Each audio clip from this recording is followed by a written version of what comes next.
बॉलीवुड का वो सितारा, वो दमदार आवाज, वो दिल जीत लेने वाली मुस्कान आज खामोश हो गई है। आज हम सब मिलकर याद कर रहे हैं बॉलीवुड के असली हीमैन धर्मेंद्र जी को, और उनके इस शानदार सफर को सलाम कर रहे हैं। जी हां, ये खबर सच है। बॉलीवुड के हमारे अपने हीमैन धर्मेंद्र अब इस दुनिया में नहीं रहे। 79 साल की उम्र में मुंबई में उन्होंने अपनी आखिरी सांस ली, और उनके जाने के साथ सच कहूं तो भारतीय सिनेमा का एक पूरा का पूरा सुनहरा दौर खत्म हो गया है। लेकिन ये जो चमकता सितारा था, इसका सफर हमेशा से इतना आसान और चकाचौंध भरा नहीं था।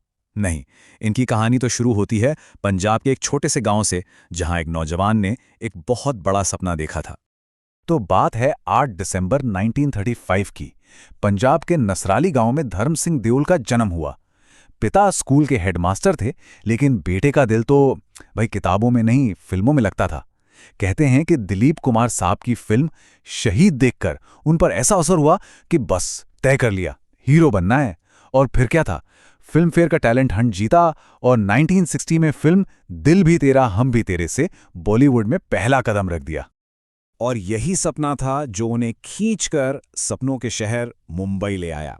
लेकिन यहाँ की राह फूलों की नहीं थी, बहुत मुश्किल थी। कई कई रातें तो भूखे पेट भी गुजारनी पड़ी, लेकिन वो इरादे के पक्के थे, हार नहीं मानी, क्योंकि दिल में एक ही जिद थी कि हीरो तो बनना ही है। और हीरो वो बने भी, लेकिन एक ऐसी पहचान के साथ जिसने हिंदी सिनेमा में हीरो होने का मतलब ही बदल दिया। यहीं से तो शुरू होती है उनके ही मैन बनने की वो मजेदार कहानी।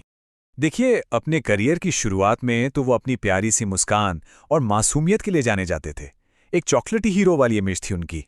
लेकिन फिर साल 1966 में एक फिल्म आई जिसने सब कुछ बदल कर रख दिया।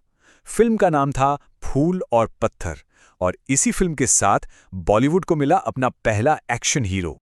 इस फिल्म में एक सीन था जहां उन्होंने शर्ट उतारी। आज ये आम बात लगती है, लेकिन उस जमाने में ये किसी क्रांति से कम नहीं था। ये सिर्फ एक सीन नहीं था, ये एक तरह का ऐलान था। जहां सब रोमांटिक हीरो थे, वहां उन्होंने पर्दे पर एक रॉ, एक मस्कुलर एनर्जी दिखाई। बस उसी एक सीन ने उन्हें हमेशा के लिए बॉलीवुड का पहला ही मैन बना दिया।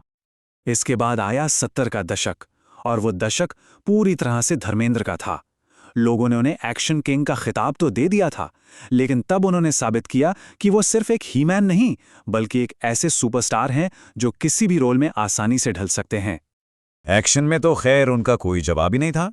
मेरा गांव मेरा देश हो या यादों की बारात, हर फिल्म सुपर डुपर हिट। और फिर आई शोले, इंडियन सिनेमा की सबसे बड़ी फिल्म। इसमें वीरू का किरदार निभाकर वो हमेशा हमेशा के लिए अमर हो गए। लेकिन रुकिए, कहानी सिर्फ मुक्केबाजी की नहीं है। चुपके चुपके जैसी फिल्मों में उनकी कॉमिक टाइमिंग अरे कमाल की थी। उन्होंने ये भी दिखा दिया कि लोगों को हंसाने की कला में भी वो कितने माहिर हैं।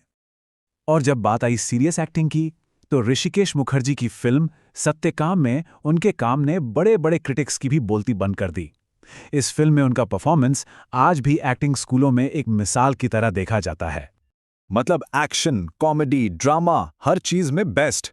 उन्होंने ये साबित कर दिया कि वो सिर्फ एक स्टार नहीं, बल्कि एक मुकम्मल कलाकार थे। एक तरह से उन्होंने कमर्शियल हीरो का वो पूरा पैकेज तैयार किया, जिसे आज भी न जाने कितने एक्टर्स फॉलो करते हैं। लेकिन धर्मेंद्र का असर सिर्फ फिल्मी पर्दे तक ही नहीं था।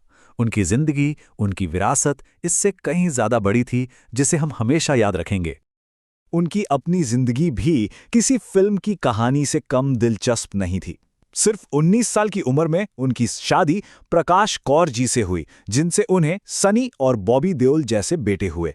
और फिर फिल्मी सफर में उनकी मुलाकात हुई ड्रीम गर्ल हेमा मालिनी से, और ये जोड़ी ना सिर्फ पर्दे पर बल्कि असल जिंदगी में भी सुपरहिट साबित हुई।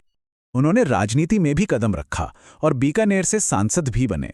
सिनेमा में उनके बेहतरीन योगदान के लिए 2012 में उन्हें देश के तीसरे सबसे बड़े सम्मान पद्म भूषण से भी नवाजा गया।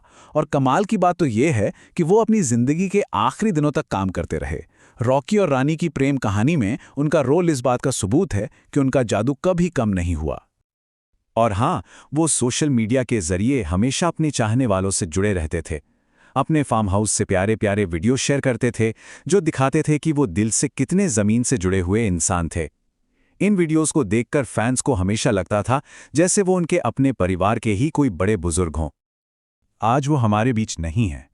उनका ही मैन वाला अंदाज तो हमेशा याद रहेगा, लेकिन उनकी विरासत का कौन सा हिस्सा है जो सच में कभी नहीं मिटेगा?